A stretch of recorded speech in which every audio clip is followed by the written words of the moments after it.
Olá a todos, todas e todes. Sejam bem-vindos ao canal Direito em Áudio para Estudar. Hoje eu resolvi trazer para o canal uma decisão recente do Supremo Tribunal Federal, em uma arguição de descumprimento de preceito fundamental proposta pelo Partido Socialismo e Liberdade, PSOL, que questionou o estado de coisas inconstitucional nos presídios brasileiros. Aproveite, deixe o seu like, se inscreva no nosso canal e ative o sininho de notificações para ficar informado sobre os nossos próximos vídeos. É muito importante também que você compartilhe esse vídeo, pois isso ajuda o nosso canal a crescer. Voltando ao tema do vídeo, no bojo da presente arguição de descumprimento de preceito fundamental, ajuizada pelo Partido Socialismo e Liberdade, PSOL, pleiteou-se, em síntese, que fosse reconhecido o estado de coisas inconstitucional relativamente ao sistema penitenciário brasileiro, com a consequente adoção de providências estruturais em face de lesões a preceitos fundamentais dos presos, decorrentes de ações e omissões imputadas aos poderes públicos da União, dos Estados e do Distrito Federal.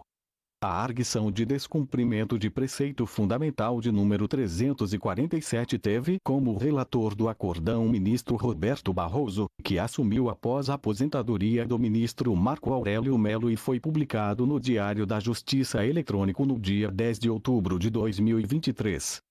Em julgamento finalizado durante a sessão plenária de 9 de setembro de 2015, o Supremo Tribunal Federal deferiu, em parte, e por maioria, nos termos do voto do então relator, eminente ministro Marco Aurélio, a medida cautelar postulada pelo PSOL, para 1. Determinar aos juízes e tribunais que, observados os artigos 9, 3 do Pacto dos Direitos Civis e Políticos e 7, 5 da Convenção Interamericana de Direitos Humanos, realizem, em até 90 dias, audiências de custódia, viabilizando o comparecimento do preso perante a autoridade judiciária no prazo máximo de 24 horas, contados do momento da prisão. E 2. Determinar à União que libere o saldo acumulado do Fundo Penitenciário Nacional para a utilização com a finalidade para a qual foi criado, abstendo-se de realizar novos contingenciamentos.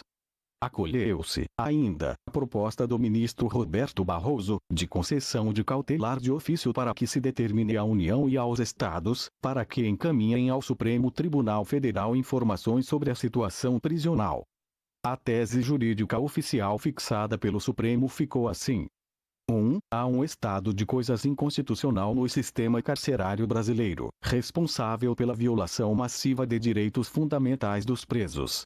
Tal estado de coisas demanda a atuação cooperativa das diversas autoridades, instituições e comunidade para a construção de uma solução satisfatória.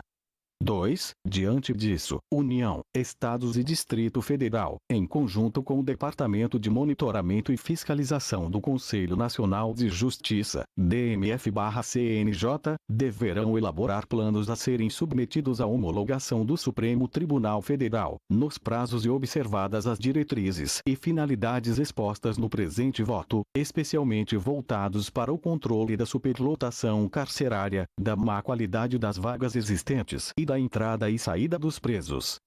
3. O CNJ realizará estudo e regulará a criação de número de varas de execução penal proporcional ao número de varas criminais e ao quantitativo de presos. De uma forma mais resumida, o Supremo decidiu assim: a situação de grave violação em massa de direitos fundamentais dos presos enseja o reconhecimento de um estado de coisas inconstitucional do sistema prisional brasileiro.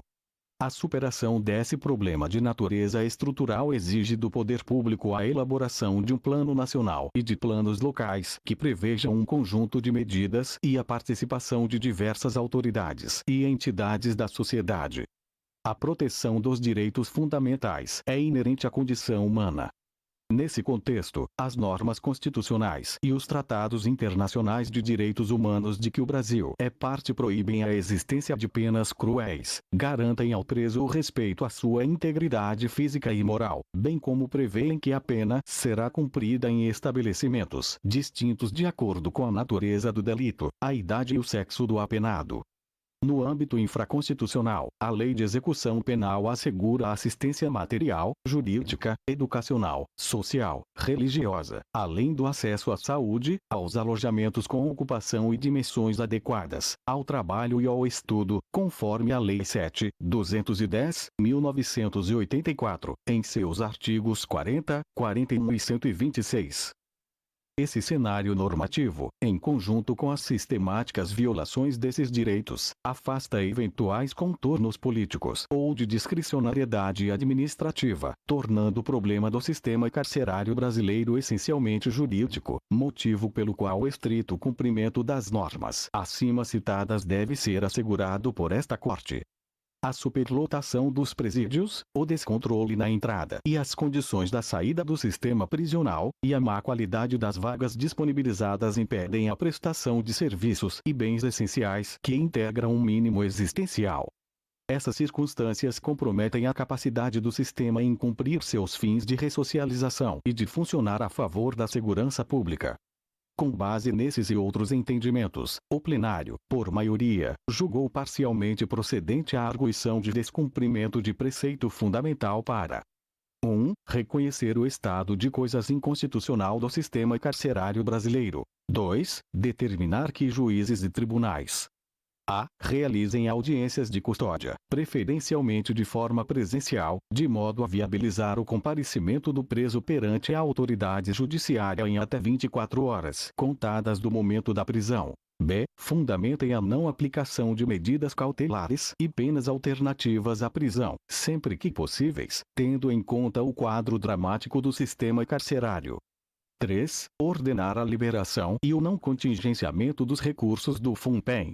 4. Determinar a elaboração de plano nacional e de planos estaduais e distrital para a superação do estado de coisas inconstitucional, com indicadores que permitam acompanhar sua implementação. 5. Estabelecer que o prazo para apresentação do Plano Nacional será de até 6 meses, a contar da publicação desta decisão, e de até 3 anos, contados da homologação, para a sua implementação, conforme cronograma de execução a ser indicado no próprio plano. 6. Estabelecer que o prazo para apresentação dos planos estaduais e distrital será de 6 meses, a contar da publicação da decisão de homologação do Plano Nacional pelo STF, e implementado em até 3 anos, conforme cronograma de execução a ser indicado no próprio plano local. 7. Prever que a elaboração do Plano Nacional deverá ser efetuada, conjuntamente, pelo DMF/CNJ e pela União, em diálogo com instituições e órgãos competentes e entidades da sociedade civil,